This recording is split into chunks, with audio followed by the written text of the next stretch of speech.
সুবাইতা, খালি তো কথাই বলতেছো, ক্লাসেই ডিস্টার্ব করতেছো, তাও না ভিডিওটাও নষ্ট করলা। এই যে একটা সুন্দর ম্যাথ সলভ করতেছি, মাঝখান দিয়ে হচ্ছে একটা গ্যাঞ্জাম ঝামেলা ঢুকাই দিলা। Alright, nice. Where is that?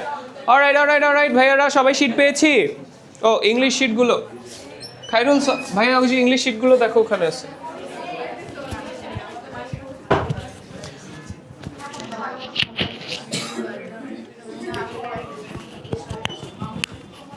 Thank you. হ্যাঁ, এটা একটু ভাইয়া পিছনে পাস করে দাও ওই যে ওদের কাছে। অলরাইট, এই যে এখানে ডেল্টা জিটা কি আসলে? ডেল্টা জি কে আমরা হচ্ছে বলতেছি মুক্ত শক্তির পরিবর্তন, ঠিক আছে? ডেল্টা জি হচ্ছে মুক্ত শক্তির পরিবর্তন। এইটা মাঝে মাঝে প্রমাণ অবস্থায় ক্যালকুলেট করা হয় যখন, তখন প্রমাণ মুক্ত শক্তির পরিবর্তন বলে, ঠিক আছে? হোয়াট ইজ মুক্ত শক্তির পরিবর্তন? ইংলিশে আমরা বলছি হচ্ছে চেঞ্জ অফ ফ্রি এনার্জি, ঠিক আছে? Change of free energy. Gibbs free energy হচ্ছে গিবস হেলমন্ডস, এই দুইজন বিজ্ঞানীর নাম থেকে আসছে। একজন বিজ্ঞানী হচ্ছে গিবস, যারা হচ্ছে ফ্রি এনার্জি নিয়ে কথাবার্তা বলছে। হোয়াট ইজ ফ্রি এনার্জি আসলে?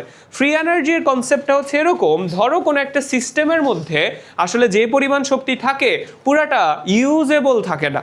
মানে সিস্টেমে ধরো 1000 জুল এনার্জি আছে, অথবা তুমি ফর এক্সাম্পল তুমি হচ্ছে সেহরিতে 1000 ক্যালোরির খাবার খাইছো।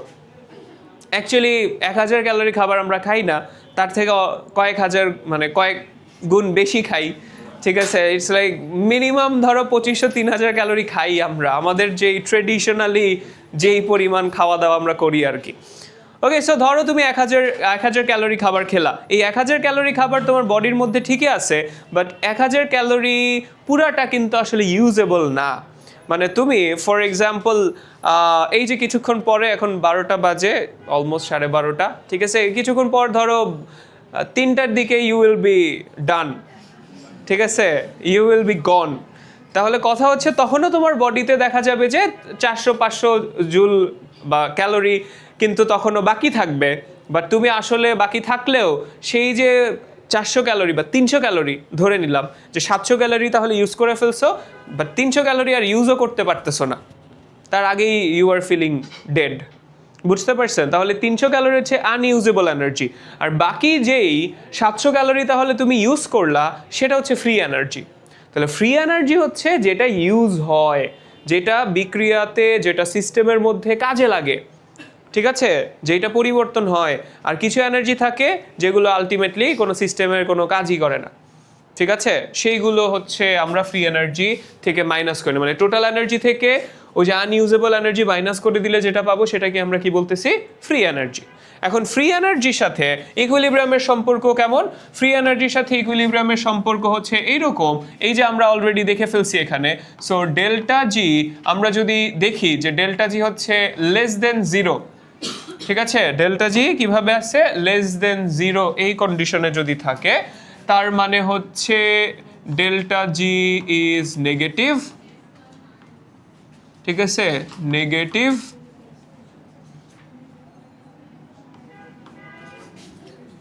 ওকে, অ্যান্ড ডেল্টা জি যদি নেগেটিভ হয় তাহলে আমরা বুঝবো যে রিয়াকশন ইজ স্পন্টেনিয়াস বা স্বতঃস্ফূর্ত, স্পন্টেনিয়াস বা স্বতঃস্ফূর্ত, ঠিক আছে? যদি delta G is greater than 0 হয়, যদি ডেল্টা জি গ্রেটার দেন 0 হয়, তাহলে আমরা বুঝবো যে ডেল্টা জি, অর্থাৎ ডেল্টা জি যদি পজিটিভ হয়, ডেল্টা জি যদি পজিটিভ হয় তাহলে রিয়াকশনটা নন স্পন্টেনিয়াস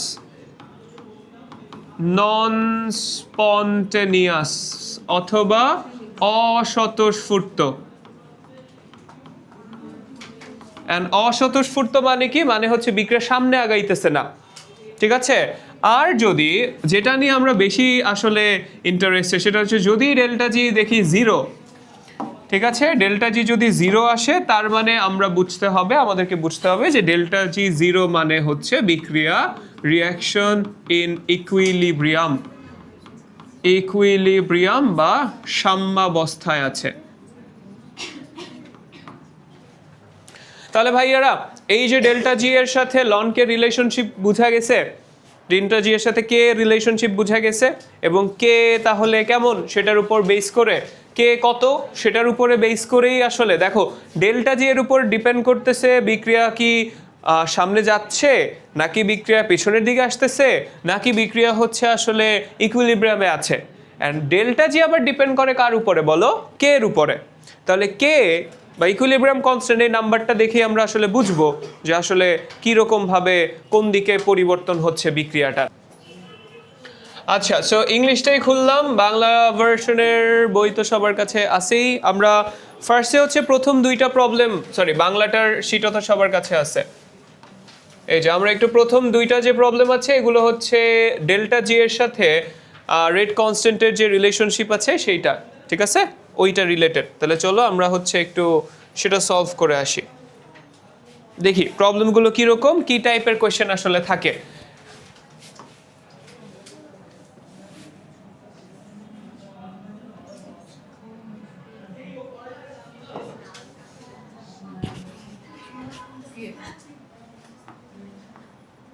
Alright.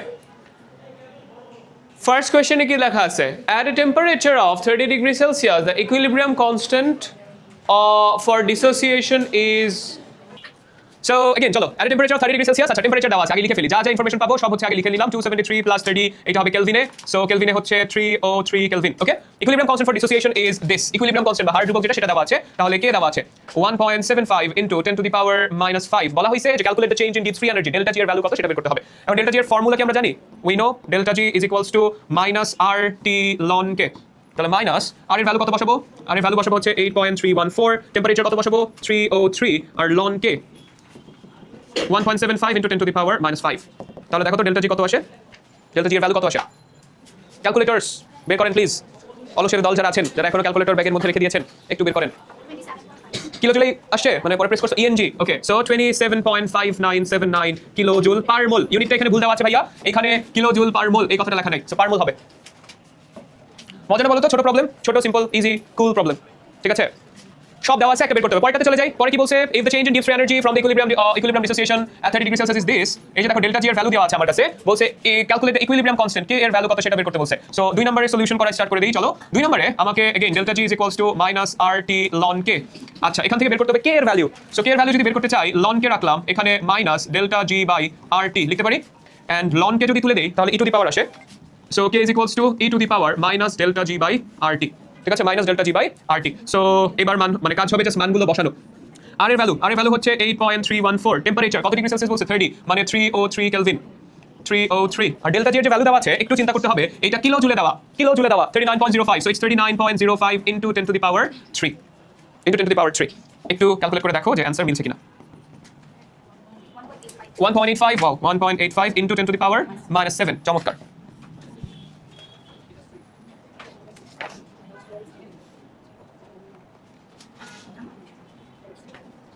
হলো?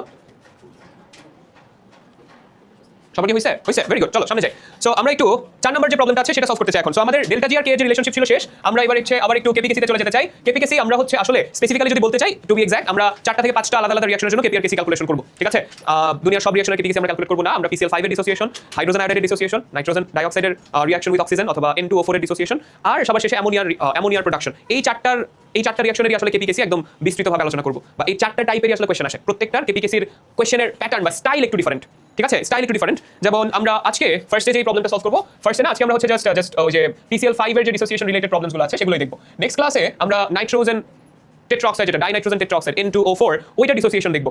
তারপরে আমরা হচ্ছে হাইড্রোজেন আয়োডাইড দেখবো। এক একটা থেকে এক এক টাইপের কোয়েশ্চেন আসে। যেমন এখান থেকে খুব PCl5 থেকে সবচেয়ে সিম্পল কোয়েশ্চেনগুলো আসে।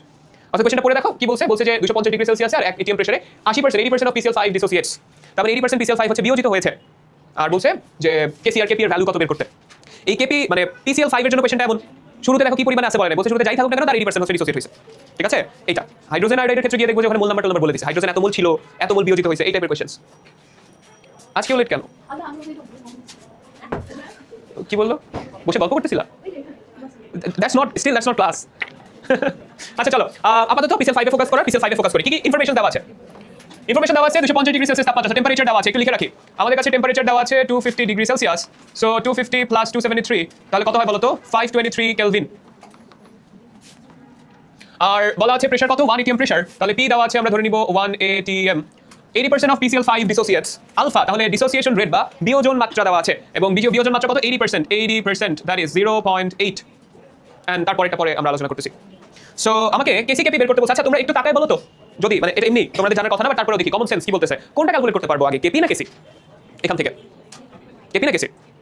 লাস্ট দিন একটু দেখাইছিলাম, একটু মনে করাই দিই, একটু পেজ উল্টাও। দেখো কেসি বের করার জন্য উই নিড ভি, ভলিউম, ঠিক আছে? আর কেপি ক্যালকুলেশনের জন্য উই নিড পি, প্রেশার। কোনটা দেওয়া আছে? প্রেশার, পি দেওয়া আছে, তাহলে আমরা কোনটা বের করতে পারবো? কেপি। সো আমরা কেপি ক্যালকুলেট করতে পারবো। তাহলে চলো স্টার্ট করা যাক। আমরা PCl5 এর ডিসোসিয়েশন নিয়ে কথা বলছি। সো PCl5 ডিসোসিয়েট হয়ে এখানে PCl3 হবে আর Cl2 হবে, রাইট? তার মধ্যে এট দ্য বিগিনিং, একদম শুরুতে যেহেতু কিছু বলা নাই, জাস্ট পার্সেন্টেজ দেওয়া, কিছু বলা নাই, জাস্ট কি দেওয়া? পার্সেন্টেজ দেওয়া। তাহলে আমরা ধরবো যে PCl5 ছিল 1 মোল, ঠিক আছে? PCl5 ছিল 1 মোল, এবং অবশ্যই তাহলে PCl3 ছিল 0 এন্ড ক্লোরিন ছিল কত? 0। শুরুতে তো প্রোডাক্ট থাকবে না, সো 0 থাকবে। পূর্ণতা আরেকটা কথা বললে মুখের মধ্যে কষ্ট লাগে রেখে। এট দ্য বিগিনিং হচ্ছে এই অবস্থা। আর এট ইকুইলিব্রিয়াম বা সাম্যাবস্থায় তাহলে কি হবে? এট ইকুইলিব্রিয়াম। আচ্ছা আমরা হচ্ছে কিছু একটা ধরে করতে পারি, ধর আলফা যদি ধরি, অথবা আমরা জাস্ট ডাইরেক্ট নাম্বারস দিয়েও কাজ করতে পারি। কোনটা দিয়ে করবো বলো? লাস্ট দিন তো আমি তোমাদের আলফা দিয়ে ক্যালকুলেট করা শিখাইছি, বলে দিছিলাম না? তাহলে আজকে নাম্বারস দিয়ে করি। চলো নাম্বার দিয়ে যদি করি, তাহলে বলো তো আগে 1 মোল ছিল, এখন ডিসোসিয়েট হয়েছে কতটুকু? 80%, মানে 0.8 মোল, ঠিক আছে? তাহলে ডিসোসিয়েট হয়ে গেছে বা ভেঙে গেছে, কমে গেছে, মাইনাস হয়ে গেছে, মাইনাস 0.8, ঠিক আছে? মাইনাস হয়েছে 0.8 মোল, মাইনাস হয়ে গেছে মানে কমে গেছে। ভেঙে আসলে কি উৎপন্ন করছে? PCl3 and Cl2, তাহলে PCl3 আসবে 0.8 মোল আর Cl2 আসবে 0.8 মোল। বুঝতে পারতেছি কি সবাই? Very good. যদি তাই হয় তাহলে এটা কত? এটা আসলে 0.2 মোল, আর এটা হচ্ছে 0.8 মোল, এটা হচ্ছে 0.8 মোল। উপরেই ছিল, আমি আবার আলাদা করে একটু লিখে দিলাম। So now we will have to calculate actually KP. তাহলে কেপি কত? কেপি এর জন্য আমার লাগবে হচ্ছে partial pressure of PCl3, product যারা ডান পাশে যারা ছিল তাদেরগুলো উপরে, পার্শিয়াল প্রেশার অফ ক্লোরিন, আর নিচে হচ্ছে পার্শিয়াল প্রেশার অফ PCl5, অর্থাৎ রিঅ্যাকট্যান্ট যে ছিল সে। How do we calculate partial pressure? Partial pressure কিভাবে ক্যালকুলেট করি বলো তো দেখি? ধরো আমি বললাম partial pressure of PCl3 calculate করতে চাই, তাহলে আমাদের কি কি লাগবে বলো? পার্শিয়াল প্রেশার হচ্ছে mole fraction times total pressure, mole ভগ্নাংশ ইনটু মোট চাপ। মোল ভগ্নাংশ বা মোল ফ্র্যাকশন কিভাবে ক্যালকুলেট করি? উপরে হচ্ছে মোল নাম্বার, নিচে divided by total mole number, divided by total mole number. তাহলে এখানে আমরা কাজ করি, আগে টোটাল মোল নাম্বার কত আছে এট ইকুইলিব্রিয়াম সেটা ক্যালকুলেট করে নিই। টোটাল মোল নাম্বার এট ইকুইলিব্রিয়াম, সাম্যাবস্থায় মোট মোল সংখ্যা। সাম্যাবস্থাতে মোট মোল সংখ্যা কত আছে সেটা আমাদেরকে বলবে হচ্ছে ফাইজা। বলো কি কি করব? ইয়েস 0.8 প্লাস 0.8, এটা টোটাল। আবার নাম্বারগুলো বলো। 0.8 প্লাস 0.8 প্লাস 0.2, যা আছে সব, ঠিক আছে? সো যা আছে সবাই। সাম্যাবস্থায় কি কি আছে আসলে, জিনিসটা কি সেটা বোঝাটা খুব ইম্পর্টেন্ট। তুমি আসলে কি করতেছো কি জিনিসটা আসলে কি মিন করে? দেখো আমি আসলে এখানে যেটা বলছি এট ইকুইলিব্রিয়াম বা সাম্যাবস্থায় দেখো এটা একটা উভমুখী বিক্রিয়া। আমরা জানি যে রিভার্সিবল রিঅ্যাকশন কখনো শেষ হয় না, তার মানে বিক্রিয়াতে রিঅ্যাকট্যান্টও থাকে, আবার কি থাকে? প্রোডাক্টও থাকে। তাহলে রিঅ্যাকট্যান্ট আছে কতটুকু আর প্রোডাক্ট আছে কতটুকু সাম্যাবস্থায়, এইটা হচ্ছে সেটারই একটা চার্ট আসলে। যে এখন তুমি যেই পাত্রটার মধ্যে বিক্রিয়াটা করাচ্ছিলা, সেই পাত্রের মধ্যে তুমি স্টার্ট করছিলা হচ্ছে 1 মোল PCl5, নাথিং এলস, জাস্ট 1 মোল PCl5, ঠিক আছে? সো 1 মোল PCl5 পাত্রে নিয়ে ঢাকনা আটকে দিয়ে তুমি হচ্ছে সেটাকে তাপ দিচ্ছ, হিট দিলে এবার হচ্ছে সেটা ভেঙে গেল, গরম হয়ে গেছে, গরম হয়ে PCl3 and Cl2 উৎপন্ন করতেছে, আবার এট দ্য সেম টাইম এই দুটো আবার যুক্ত হয়ে PCl5 উৎপন্ন করতেছে। সো তুমি এটা রিঅ্যাকশন হচ্ছিল একটা সময় তুমি বুঝলা যে হ্যাঁ রিঅ্যাকশন ইজ ইন ইকুইলিব্রিয়াম, সাম্যাবস্থায় পৌঁছে গেছে। এখন যদি সাম্যাবস্থায় পৌঁছে যায়, সাম্যাবস্থায় কোনটা কত মোল আছে? PCl5 আছে 0.2 মোল, ওই পাত্রের মধ্যেই PCl5 আছে 0.2 মোল, 0.8 মোল PCl3 আছে আর 0.8 মোল ক্লোরিন আছে। তাহলে আমরা যেটা বলতেছি টোটাল মোল নাম্বার এট ইকুইলিব্রিয়াম, মানে যা কিছু আছে সবকিছু মিলে কত মোল জিনিস আছে এট দ্যাট পয়েন্ট। তাহলে আমার কাছে PCl5 ছিল 0.2, so we write 0.2 here, 0.2 plus আমার কাছে PCl3 আছে 0.8 মোল, তাহলে 0.8 and we have 0.8 mole chlorine, so plus 0.8, তাহলে সব মিলে 1.8 মোল জিনিস আছে সাম্যাবস্থায়। আমরা কি ব্যাপারটা বুঝাইতে পারছি? Very good. ঝুনঝুনিটা কার ভাই? টানে লাগে ভাই, আই এম সরি বাট আজ এটা কাম। Alright, so let's go back. আমাদের এখানে তাহলে PCl3 কত হবে? নিচে total mole number which is 1.8, উপরে হচ্ছে PCl3 কত মোল আছে ভাইকে বলো, উপরে কত বসাবো? 0.8 into total pressure P। Total pressure কত বলা ছিল? ওই যে ওখানে লেখা 1 atm, whatever the number is, হইল কিছু একটা, ঠিক আছে? 0.8 বাই 1.8 এমনি রাখলাম ইনটু 1। এবার ভাইকে বলো তাহলে Cl2 এর জন্য কত হবে?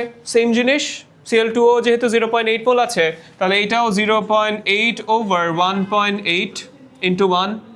আর আরেকটা হচ্ছে PCl5 এর জন্য হচ্ছে P of PCl5, that is 0.2 by 1.8। So we have all the partial pressures right now. এখন আমাদের কাজ হবে কেপিটা ক্যালকুলেট করা। তাহলে কেপির জন্য উপরে হচ্ছে 0.8/1.8 একটা ইন্টু 0.8/1.8 দুইটা, চাইলে স্কোয়ার করে দিতে পারি, ঠিক আছে, চাইলে স্কোয়ার করে দিতে পারি। আর পিসিএল 5 এর জন্য 0.2 1.8। একটু ক্যালকুলেট করে ভাইয়াকে বলো তো দেখি কেপি কত আসে, অ্যান্সার কি মিলে কিনা। 1.76 78, ওয়াও 1.78 মিলে গেছে। ইউনিট কি? ATM into ATM divided by ATM, তাহলে টোটাল ইউনিট হবে এটিএম। ভেরি গুড, এই হচ্ছে আমার কেপি বের করে ফেললাম। এগেইন এবার আমরা হচ্ছে একটু কেসি ক্যালকুলেট করি। চলো কেসি কিভাবে বের করব? কেসি হচ্ছে কেপি এর সাথে রিলেশনশিপ আছে, কেপি ইকুয়াল টু কেসি আর টি ডেলেন, ঠিক আছে। কেপি কত? KP is this 1.78। কেসি আমরা ক্যালকুলেট করতে চাই, আর এর ভ্যালু কত বসাবো বলছিলাম? 0.0821। কেন 0.0821? এগেইন 0821 বিকজ আমার এখানে যে ইউনিট সেটা কিসে? এটিএম এ, ঠিক আছে। কেপি এর ইউনিট তো এটিএম এ, ওটা মোল পার লিটারে, তাহলে লিটার আর এটিএম এ রাখলেই বেস্ট, তাই 0.0821। টেম্পারেচার কত দেওয়া ছিল? দিস 523। আর ডেল্টা এন বলো, ডেল্টা এন কত? মিঠি, ডেল্টা এন কত?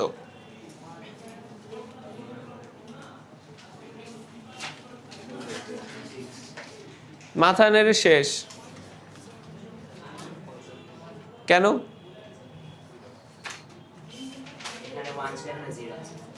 এখানে 1 ছিল, ওখানে 0 আছে। Wait, what? ডেলেন কত? অরবিনা ডেলেন কত? হয়তো 1। আচ্ছা, হয়তো কেন? ভুল হইতে পারে, ওয়াও। আর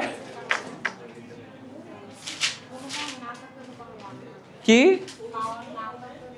পাওয়ার নাই কেন? সিডি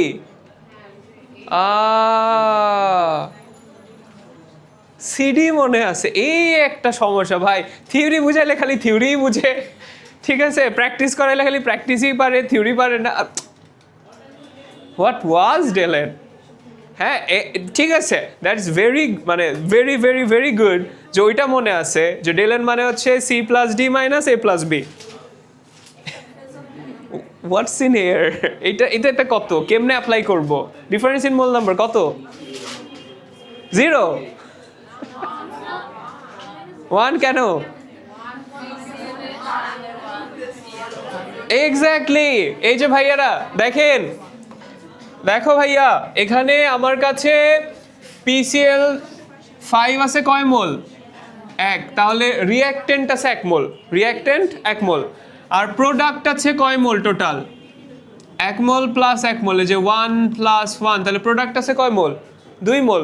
লেফট সাইডে একটা, রাইট সাইডে দুইটা, তাহলে ডেল্টা এন কত হবে? ডেল্টা এন হচ্ছে এই যে 2 - 1, এই জন্য 1 নট 0। সিডি নাকি নাই? আছে তো ভাই 1। তোমরা আমার থেকে জাপানিজ এক্সেন্ট বের করে ফেলছো। ওরা দেখবে একটু ধাক্কা দিয়ে কথা বলে। তোমরা আঙ্কেল রজারকে চিনো? ঠিক আছে, ওকে মালয়েশিয়ান, আই ডোন্ট নো।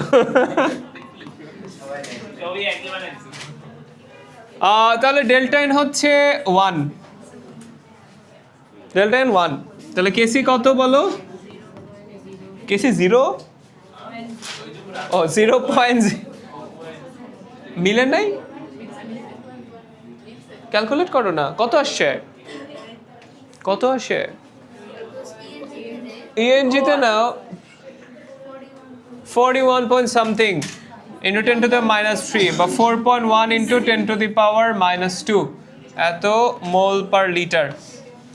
ভাইয়ারা এই যে কেসি কেপির ম্যাথ দেখছো, সহজ না? Pretty simple, pretty easy. PCl 5 এর গুলো সহজ।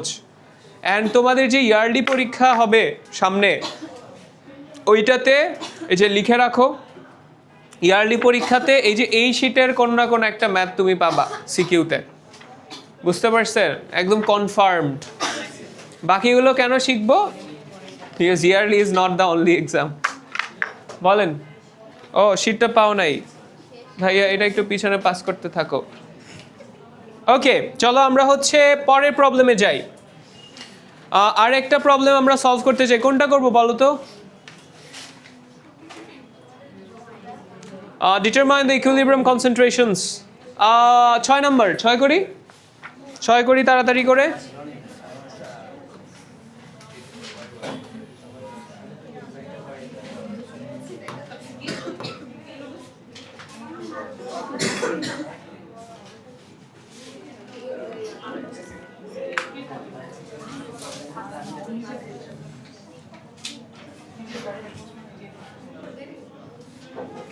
ছোট হয় না কেন? হোয়াটস রং?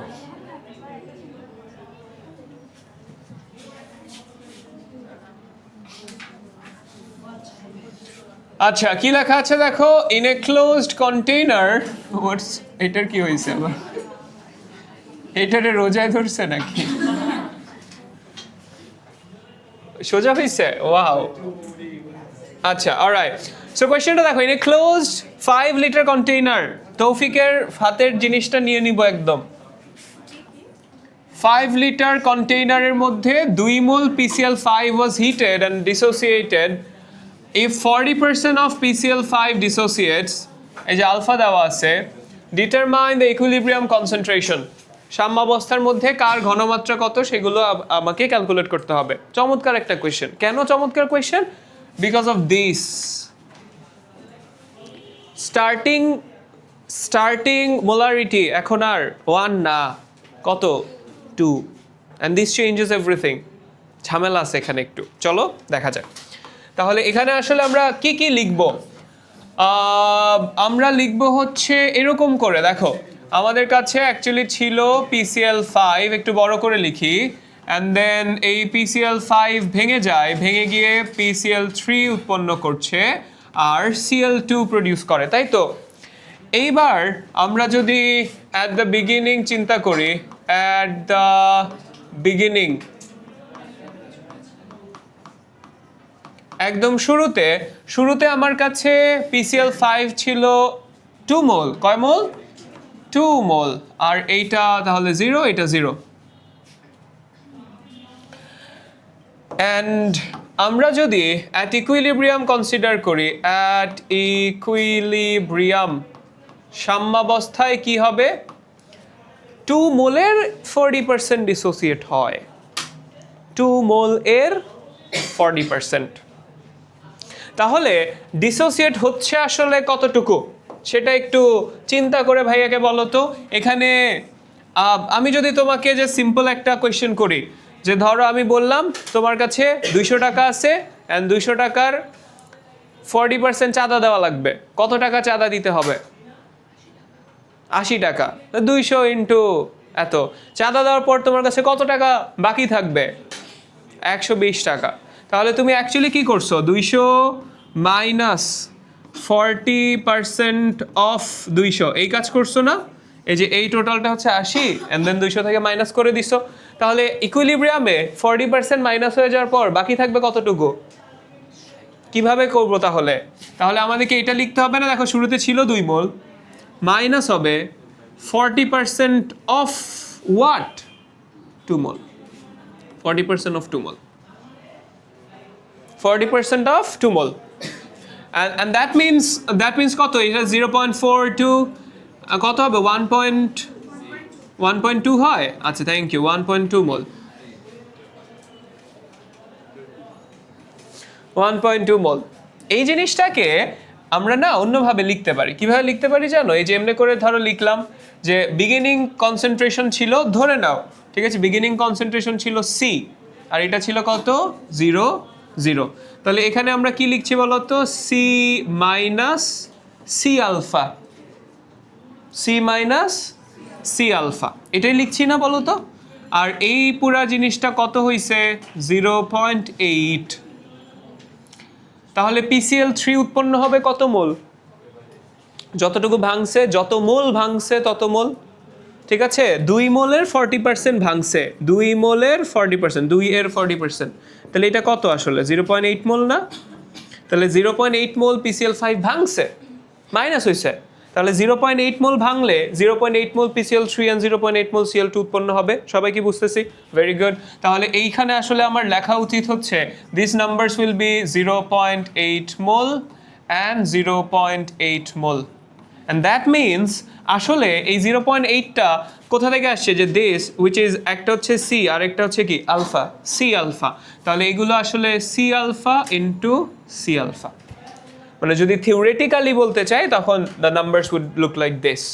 আমরা তো এখন জাস্ট নাম্বারস দেওয়া আছে আমার কাছে, আমি নাম্বারস দিয়ে ডিরেক্টলি ক্যালকুলেট করে ফেলতেছি। বুঝছি? আচ্ছা, এরপরের কাজ কিন্তু সহজ। এরপর তোমরা করে ফেলতে পারবা। এরপর আমাকে কি বের করতে বলছে? কনসেন্ট্রেটস বের করতে বলছে। সো কনসেন্ট্রেটস আমরা কিভাবে বের করব? কিছু কি দেওয়া আছে? ও আচ্ছা, দুঃখিত, ইকুইলিব্রিয়াম কনসেন্ট্রেশন লেখা আছে। এইটা হবে ইকুইলিব্রিয়াম কনস্ট্যান্ট।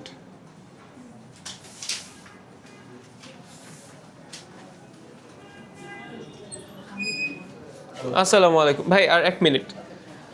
সো আমার কেসি হবে এইরকম দেখতে, কেসি হবে কনসেন্ট্রেশন অফ কি দেওয়া আছে এখানে? লিটার। হ্যাঁ, তাহলে that would be PCl3 into Cl2 divided by PCl5 এরকম দেখতে, which is 0.8 by 5 litre. V দিয়ে ভাগ করতে হয়। 0.8 বাই 5 ইন্টু 0.8 বাই 5 ওভার এটা ছিল 1.2 বাই 5।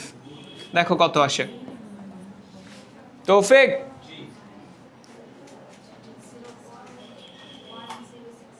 ফোন দিব একটা, বাসায় দিব ফোন, বলি যে ও তো ক্লাসে বসে বসে ফোন চালায়, মজা লাগবে না? ফোনটা যে নিয়ে নিবে একেবারে সারা জীবনের জন্য, সেটা তো তুমিও জানো, আমিও জানি। আর কেন এগুলা করো? 0.1067। চমৎকার, সবগুলো অ্যান্সার মিলছে আজকে। আমরা 100% সাকসেসফুল। ঠিক আছে, বাংলা কোয়েশ্চেনে কি কি যেন লেখা ভাই, সাম্য সাম্য কি কি যেন লেখা। আচ্ছা, এখন বাসায় HW হবে 14 নাম্বার পর্যন্ত যা আছে সবগুলো। অ্যাকচুয়ালি 14 না, সব যা আছে সব। রোজার সাথে ম্যাথের কি সম্পর্ক বলো তো?